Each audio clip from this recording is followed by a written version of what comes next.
This is Reena Singh and please welcome Biowaves. कैसे हो आप सब? उम्मीद करती हूँ अच्छे होंगे, स्वस्थ होंगे और मन लगाकर पढ़ाई कर रहे होंगे। तो चलिए बात करते हैं थोड़ी सी पढ़ाई की।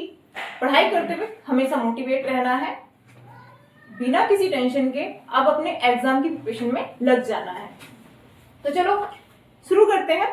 आज हम पढ़ने जा रहे हैं क्लास 10th एनसीईआरटी से बायोलॉजी का सेकंड चैप्टर, नियंत्रण और समन्वय। नाम से ही रटना नहीं है, नाम से ही समझने की कोशिश करो, ठीक है। नियंत्रण यानी कि कंट्रोल, कंट्रोल किसी भी चीज को कंट्रोल करना, ठीक है। अब जब बात कंट्रोल की आती है, सीधी सी बात है, जब हम जीवों के बारे में पढ़ रहे हैं तो ये कंट्रोल, ये नियंत्रण, ये समन्वय जीवों के बारे में ही होगा। मनुष्य 10 तरह की गति करते हैं, जीव 10 तरह की गति करते हैं। कुछ गतियों पर हमारा कंट्रोल होता है और कुछ पर नहीं होता, जैसे कि भागना, दौड़ना, चलना, सोना, ये सब ऐसी गतियां हैं जिस पर हम कंट्रोल कर सकते हैं। हमारा जब मन चाहे हम भाग सकते हैं, जब मन चाहे हम चल सकते हैं। उठना, बैठना, ये सब वो गतियां हैं जिन पर हमारा कंट्रोल है। लेकिन इसके अलावा कुछ गतियां ऐसी भी हैं जिस पर हमारा कंट्रोल नहीं होता, काफी हद तक नहीं होता, जैसे कि श्वसन, हृदय गति, यानी कि आपकी हार्ट बीट, पाचन, डाइजेशन जिसे आप बोलते हो।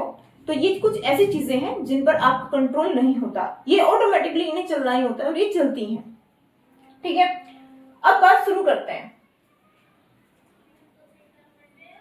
नियंत्रण यानी कि कंट्रोल। अभी मैंने आपको कंट्रोल बताया कि कंट्रोल होता क्या है, हम किस चीज के बारे में पढ़ रहे हैं। नाम से ही दिखाई दे रहा है कि उसे समझने की कोशिश करो। कंट्रोल, अब जब जीवों में कंट्रोल की बात है तो सीधी सी बात है, जीवों में कंट्रोल उसकी गतियों के बारे में होगा। अब वो कंट्रोल कैसे होता है, या जीवों में जो गतियां हैं उन पर कंट्रोल कैसे होता है, हमारे माइंड पर हमारा कंट्रोल कैसे होता है, इन सब चीजों के बारे में ही इस चैप्टर में दिया गया है। तो शुरुआत करते हैं तंत्रिका तंत्र से, ठीक है। जो नियंत्रण और समन्वय में पहली चीज आती है वो आता है आपका नर्वस सिस्टम, यानी कि आपका तंत्रिका तंत्र। अब तंत्रिका तंत्र होता क्या है? सीधी सी बात है, तंत्रिका तंत्र बहुत सारे तंत्रिका ऊतकों से मिलकर बना होता है। और तंत्रिका ऊतक किससे मिलकर बने होते हैं? तंत्रिका कोशिकाओं से, ठीक है। जैसे हमने पढ़ा था पिछले कुछ चैप्टर्स में, सेल, सेल से बने टिश्यूज, टिश्यूज से बने ऑर्गन और ऑर्गन से बनी पूरी एक ह्यूमन बॉडी। इसी तरीके से तंत्रिका कोशिकाओं से मिलकर बनता है तंत्रिका ऊतक, और तंत्रिका ऊतक से मिलकर बनता है तंत्रिका तंत्र। जब हम तंत्रिका ऊतक की बात करते हैं तो ये दो भागों में बांटा गया है कि दो तरीके का होता है, ठीक है। पहला केंद्रीय तंत्रिका तंत्र और दूसरा परिधीय तंत्रिका तंत्र। अब जब केंद्रीय तंत्रिका तंत्र के बारे में थोड़ा सा और पढ़ने की कोशिश करते हैं तो इसके अंदर हमारे शरीर के दो भाग आते हैं, एक मस्तिष्क यानी कि आपका माइंड, और दूसरा मेरुरज्जु। फिर हम मस्तिष्क को थोड़ा आगे बढ़ते हैं तो मस्तिष्क को यानी कि आपके माइंड को 3 भागों में डिवाइड किया गया है, अग्र मस्तिष्क, मध्य मस्तिष्क और पश्चिम मस्तिष्क, ठीक है। इनके भी अपने पार्ट्स और अपने अपने वर्क हैं, इसे हम थोड़ा आगे पढ़ेंगे। सेकंड पार्ट आता है इसका मेरुरज्जु, ठीक है। ये दोनों चीजें मेन तरीके से हमारी जो शरीर में नियंत्रण का कार्य है वो ये दोनों चीजें ही करती हैं, ठीक है। बात आती है फिर परिधीय तंत्रिका तंत्र की। अब परिधीय तंत्रिका तंत्र क्या होता है? केंद्रीय तंत्रिका तंत्र के चारों ओर फैला हुआ जो तंत्रिकाओं या कोशिकाओं से मिलकर जो स्पेस होता है, जो समूह होता है, वो आपका परिधीय तंत्रिका तंत्र में आता है। अब परिधीय तंत्रिका तंत्र भी 2 भागों में डिवाइड किया गया है, स्वायत्त तंत्रिका तंत्र और ऐच्छिक तंत्रिका तंत्र।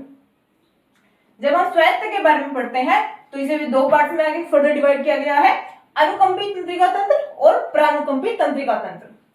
बात फिर ऐच्छिक तंत्रिका तंत्र की आती है तो इसमें संवेदी और प्रेरक तंत्रिका तंत्र आते हैं, ठीक है। इतनी बात समझ में आती है। ये एक आप स्क्रीनशॉट ले सकते हो, एक छोटा सा फर्दर डायग्राम है या एक बोलते हैं सीरीज है कि जिसे आप लिखकर समझ सकते हो बहुत छोटी छोटी चीजों को, ठीक है।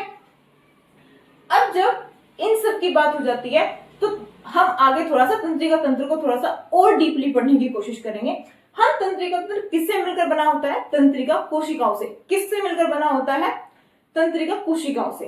अब तंत्रिका कोशिका भी 3 तरीके की होती है, ठीक है। नंबर 1 संवेदी तंत्रिका कोशिकाएं।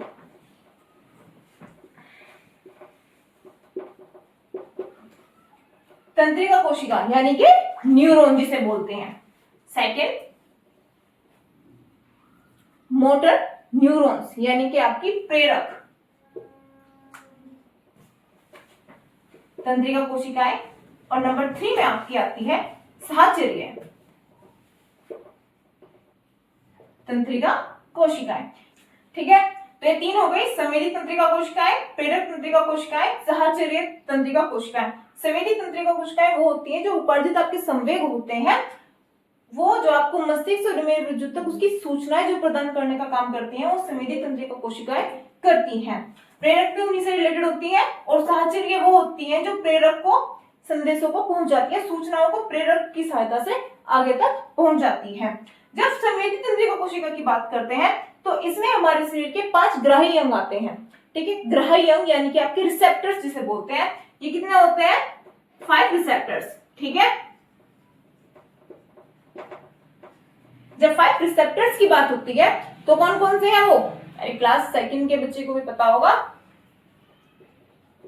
नाक, कान, आंख, जीभ यानी कि आपकी जीहा, एंड 5th इज आपका त्वचा यानी कि स्किन। ठीक है, नाक, ये 5 वो अंग है या वो ग्राही अंग है जो किसी भी चीज को छूकर, देखकर, स्मेल कर या सुनकर बता सकते हैं। ठीक है, कि इसकी जो सूचनाएं है वो मस्तिष्क तक जाएंगी और मस्तिष्क फिर डिसाइड करेगा कि ये चीज क्या है, ये हमारे लिए लाभदायक है या फिर हानिकारक है। ठीक है, काम इनके समझ में आता है। नाक का काम होता है स्मेल करके बता सकता है, जो कान हुआ आपका एक घ्राण यानी कि जो सुनने वाली क्षमता होती है वो कान से होती है। आंख यानी कि जो आपको दृश्य ग्राही अंग में आता है। जीभ जो आपके रस ग्राही अंग में आता है, इनके स्वाद, टेस्ट जिसे बता सकते हैं। त्वचा स्पर्श यानी कि जो आपकी स्किन को स्पर्श करके गर्म है, ठंडा है, ये चीजें छूकर बता सकते हैं। ठीक है, अब बात फिर हम करते हैं तंत्रिका कोशिकाओं की। तंत्रिका तंत्र में आपने पढ़ा केंद्रीय तंत्रिका तंत्र और परिधीय तंत्रिका तंत्र।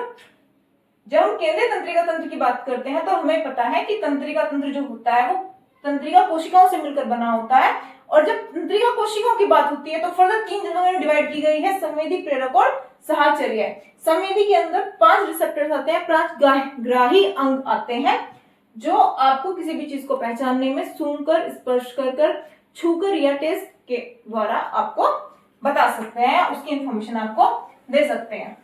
ठीक है, अब थोड़ा आगे बढ़ते हैं। अब मैं जो तंत्रिका तंत्र है उसमें तंत्रिका कोशिका के बारे में थोड़ा सा पढ़ लेते हैं। किसके बारे में? तंत्रिका कोशिका।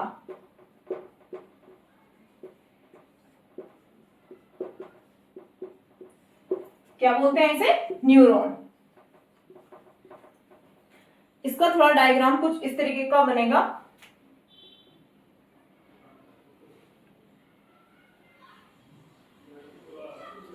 आप देख लेना अपनी बुक के अकॉर्डिंग। ठीक है, अभी तो मैं रफली ड्रॉ करके बता रही हूं, आप अपनी बुक के थ्रू इसे अच्छे से, कई बार क्योंकि क्वेश्चंस में पूछा जाता है कि आप इसका फर्दर नामांकित चित्र बनाकर दिखाइए, तो मैं थोड़ा रफली ड्रॉ कर रही हूं, आप इसे अच्छे से बना लीजिएगा।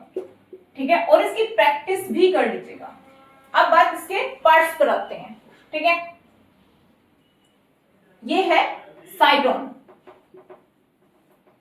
ये आपका द्रुमिका जिसे बोलते हैं यानी कि डेंड्रोइड्स। ठीक है, ये पार्ट होगा आपका एक्सॉन। 3 पार्ट दिखा दिए, डेंड्रोइड, साइटोन, एक्सॉन। ठीक है, अब ये काम कैसे करती है? जो आपकी सूचनाएं हैं वो यहां डेंड्रोइड्स, जो ये सिरे होते हैं, यहां से चलती है, या सबसे पहले यहां पहुंचती है, यहां से विद्युत आवेग में बदलती है और साइटोन तक पहुंचती है। विद्युत आवेग कुछ रासायनिक प्रक्रियाओं के द्वारा विद्युत आवेग में बदलेगी और साइटोन से पहुंचेगी। साइटोन से होती हुई ये एक्सॉन के अंतिम सिरे तक पहुंच जाती है। ठीक है, और जब एक्सॉन के अंतिम सिरे तक ये पहुंचती है तो वहां से सिनेप्स, ठीक है, यानी कि अनुबंधन, उसे पार कर कर ये अगली डेंड्राइट्स, ये अगली तंत्रिका कोशिका की डेंड्राइट्स तक पहुंचती है। तो इससे क्या पता चल रहा है कि जो तंत्रिका तंत्र है वो पूरा तंत्रिका कोशिकाओं से फैला हुआ एक जाल है। ठीक है, जिसमें एक तंत्रिका कोशिका के डेंड्राइट से हमें सूचना प्रदान होती है, वो रासायनिक क्रियाओं के द्वारा विद्युत आवेग में कन्वर्ट होती है, साइटोन से होती हुई एक्सॉन के अंतिम सिरे तक पहुंचती है और वहां से सिनेप्स को पार करके, ठीक है, सिनेप्स को पार करके, सिनेप्स को नियम होता है युग्मानुबंधन, ठीक है, उसे पार करके वो अगली तंत्रिका कोशिका के या अन्य तंत्रिका कोशिकाओं के डेंड्राइट्स तक पहुंचती है और ऐसे ही ये प्रोसेस चलती हुई अंत में जाती है पेशी कोशिकाओं तक। ठीक है, यानी कि आपकी मसल्स तक। तो ये एक इसका पूरा प्रोसेस है। क्वेश्चन आता है कई बार कि जो सूचना का सबसे पहले जहां पर आरंभ होता है वो कहां से होता है? तो कहां से होता है? ध्रुमिका पे। ध्रुमिका यानी कि आपके डेंड्राइट्स पे। जब बात विद्युत आवेग में बदलने की आती है तो वो प्रोसेस कहां होती है? आपकी डेंड्राइट से साइटोन के बीच में। ठीक है, और बाद में साइटोन से रासायनिक प्रक्रियाओं के द्वारा, कुछ केमिकल्स के द्वारा ये एक्सॉन तक पहुंचती है, उसके अंतिम सिरे तक पहुंचती है और इसी तरीके से ये सूचनाएं तंत्रिका कोशिकाओं से होती हुई मस्तिष्क या फिर मेरुरज्जु तक पहुंच जाती है। ठीक है, इतनी बात समझ में आई?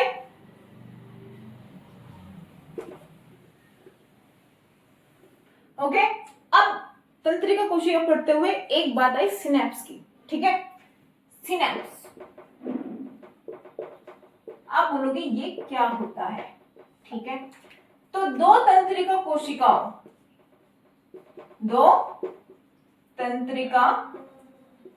कोशिकाओं के मध्य का रिक्त स्थान जो होता है, कोशिकाओं के मध्य का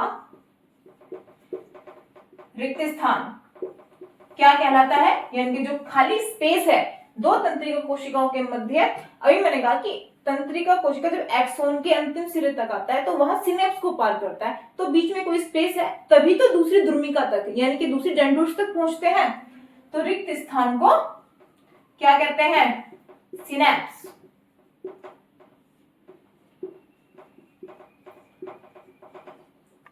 इतना समझ में आ गया? अब इसी के आगे चलकर हम बात करते हैं प्रतिवर्ती क्रिया। प्रतिवर्ती क्रिया क्या होती है? प्रतिवर्ती क्रिया,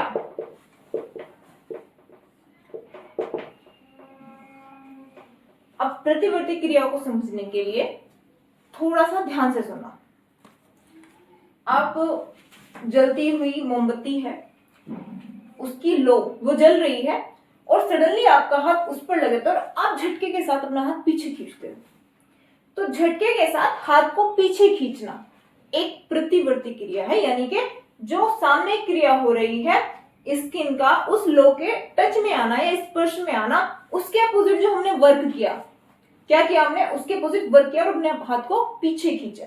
ठीक है, तो किसी भी क्रिया के बदले में की गई प्रतिक्रिया, ठीक है, कि सामने से कोई, ये मत एग्जांपल ये मत ले लेना कि सामने से कोई तुम्हें गाली दे रहा है और उसके बदले तुम प्रतिवर्ती क्रिया कर रहे हो और तुम उसे भी गाली दे रहे हो, ये वाली प्रतिवर्ती क्रिया की बात हम नहीं कर रहे हैं। तो कोई भी अनुक्रिया जब हमारे जीवन में होती है, हमारे शरीर में कोई गति होती है, उसके विरुद्ध एक प्रतिवर्ती क्रिया होती है। प्रति का मतलब होता है कि अपोजिट, उसके अपोजिट कोई क्रिया हो रही है तो वह आपकी प्रतिवर्ती क्रिया कहलाती है। और यहाँ एक पॉइंट ये भी आ जाता है कि बिना मस्तिष्क के इंटरफेयर के, ठीक है, कि मस्तिष्क उसमें कोई इंटरफेयर नहीं कर रहा है। नोटिस करना, मस्तिष्क उसमें इंटरफेयर नहीं कर रहा है। तो वे क्रियाएं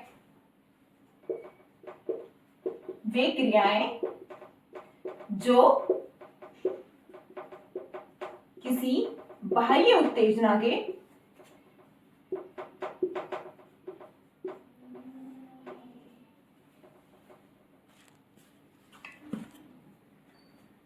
उद्दीपन के कारण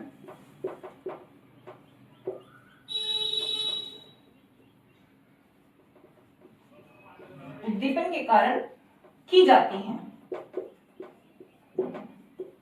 अगर इसे डेफिनेशन में देखोगे तो वो क्रियाएं जो किसी बाह्य उत्तेजना के उद्दीपन के कारण की जाती है, मतलब उसके बदले में की जाती हैं, जिन पर मस्तिष्क का कोई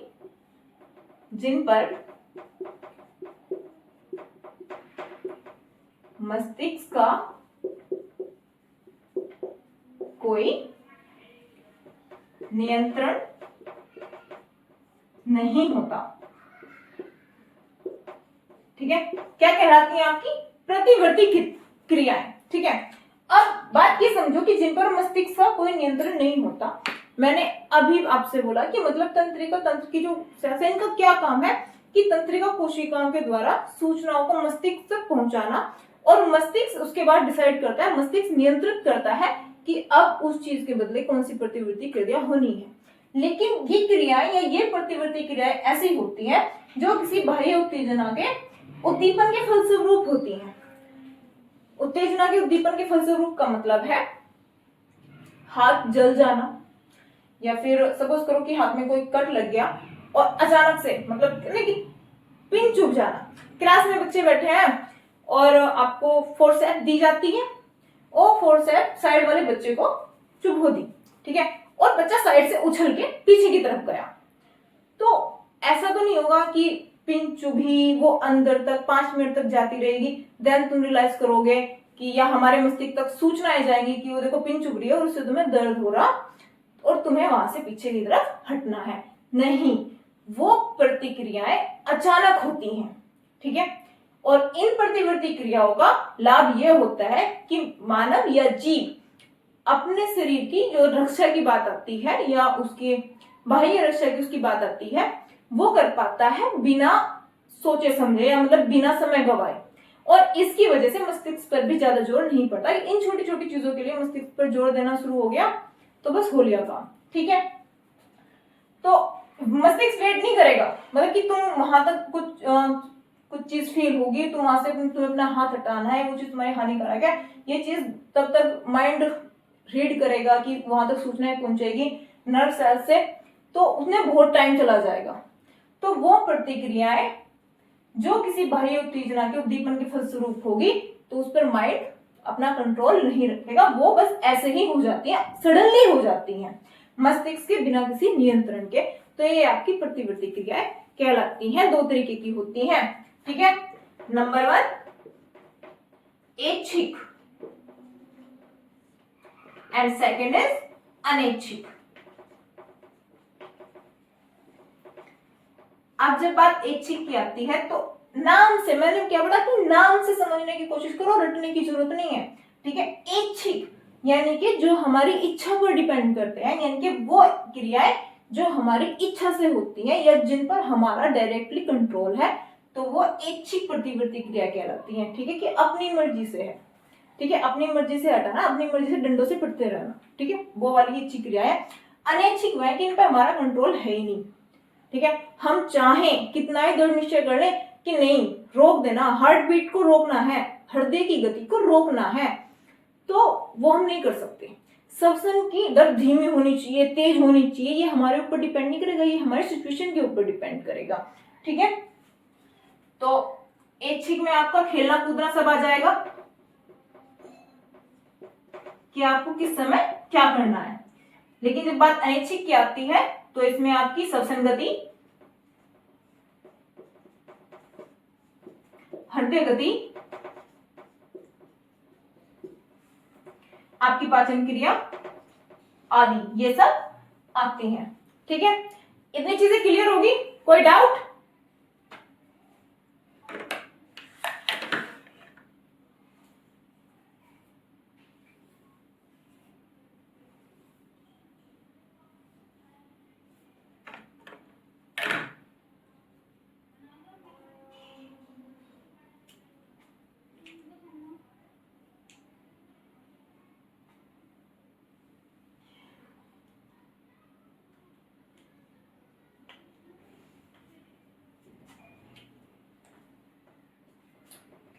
अब एक चीज और यहाँ पे, ये चीजें कंट्रोल बाय मेरुरज्जु। ठीक है, ये मेरुरज्जु से जो होती है मस्तिष्क से नियंत्रित नहीं होती, मस्तिष्क का कोई नियंत्रण नहीं होता।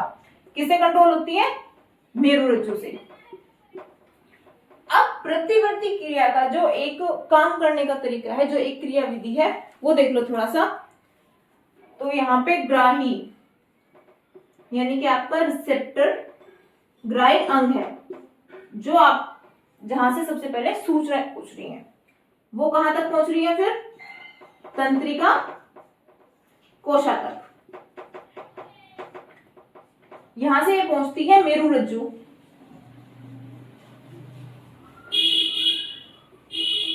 ठीक है, कहां पहुंची है? मेरुरज्जु। और उसके बाद कार्यकारी पेशी यानी कि जो आपकी मसल्स या आपका जो अंग है, फिर वहां से अनुक्रिया होते हुए सीधी आपकी अनुक्रिया होगी। थोड़ा सा ध्यान देकर समझने की कोशिश करो।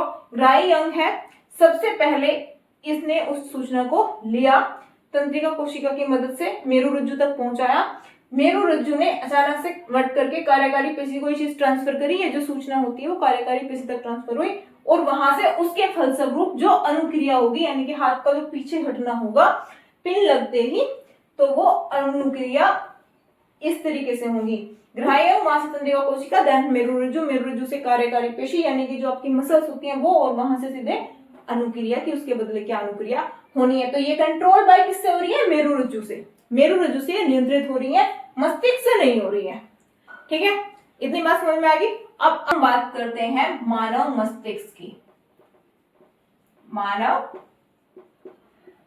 मस्तिष्क, ठीक है। अब 2 लाइन में अगर मैं आपको मस्तिष्क की डेफिनेशन बताऊं तो भाई ये है, केंद्रीय तंत्रिका तंत्र का जो मुख्य संरचनाकारी जो घटक है वो मानव मस्तिष्क है, ठीक है। अब यही वो है जो पूरे तंत्रिका तंत्र का मुख्य प्रधान कार्यकारी ऑफिस जिसे आप बोल सकते हो, वो यही है, ठीक है। तो इसके बारे में लिखेंगे, तंत्रिका कोशिका से बना, तंत्रिका कोशाओं से बना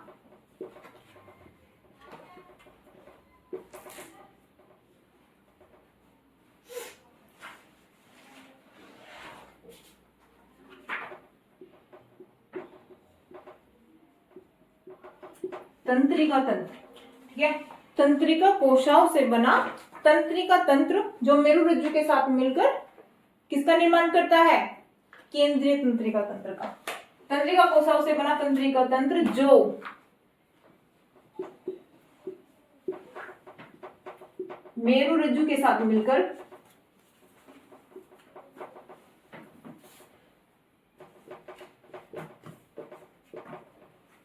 केंद्रीय तंत्रिका तंत्र का निर्माण करता है। केंद्रीय तंत्रिका तंत्र का निर्माण करता है।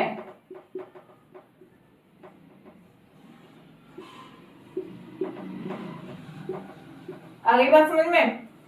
अगर सीधे सीधे आपको 2 वर्ड्स में मस्तिष्क को परिभाषित करने के लिए बोला जाए तो मस्तिष्क क्या है? कई बार आपसे क्वेश्चंस कर लिए जाते हैं कि मस्तिष्क है क्या। तो भाई ये नर्वस सेल्स जो न्यूरॉन्स होती हैं, तंत्रिका कोशिकाएं, ठीक है, तंत्रिका कोशिकाओं को क्या बोलते हैं? Neurons.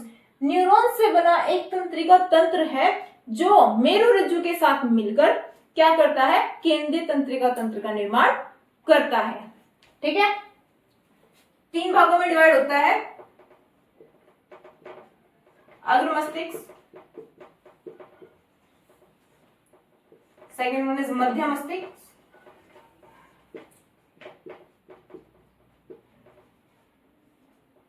And last one is पश्चिम मस्तिष्क।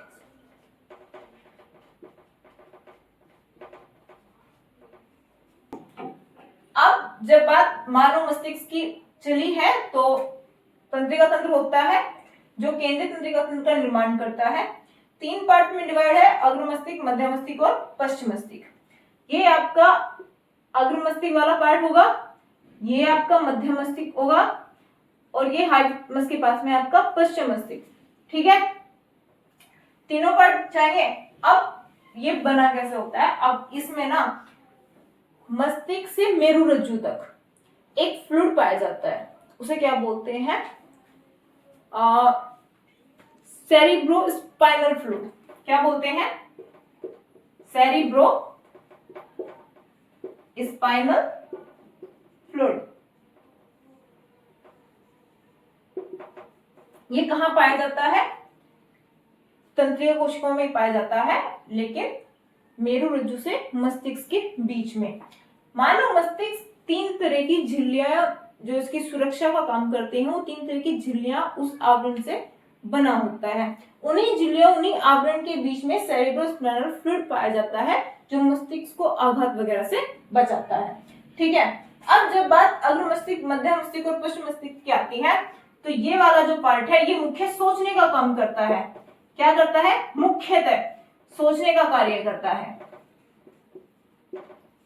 बात जब मध्य मस्तिष्क की करते हैं तो इससे अनैच्छिक क्रियाएं ये नियंत्रित करता है। अनैच्छिक क्रियाओं को नियंत्रित। ठीक है। बात जब पश्चिम मस्तिष्क की आती है तो इस काम इसका भी अनैच्छिक क्रियाओं को नियंत्रित करना ही है, लेकिन फर्दर 3 पार्ट्स में इसे डिवाइड किया गया है। अनुमस्तिष्क,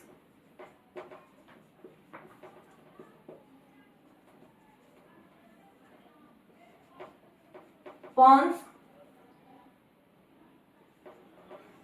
एंड तीसरा मेडुला ऑब्लिंगुता। इसमें जो ये पार्ट है इंपोर्टेंट है। अब बताती हूं क्यों। अनुमस्तिष्क शरीर के संतुलन का या शरीर की स्थिति का काम करता है। क्वेश्चंस में कई बार पूछा गया है कि शरीर के संतुलन और शरीर की स्थिति का जो मुख्य कार्य वो कौन करता है? तो अनुमस्तिष्क है, जो शरीर में संतुलन बनाए रखने का कार्य करता है। क्या कार्य करता है? संतुलन बनाए रखने का, संतुलन बनाने का।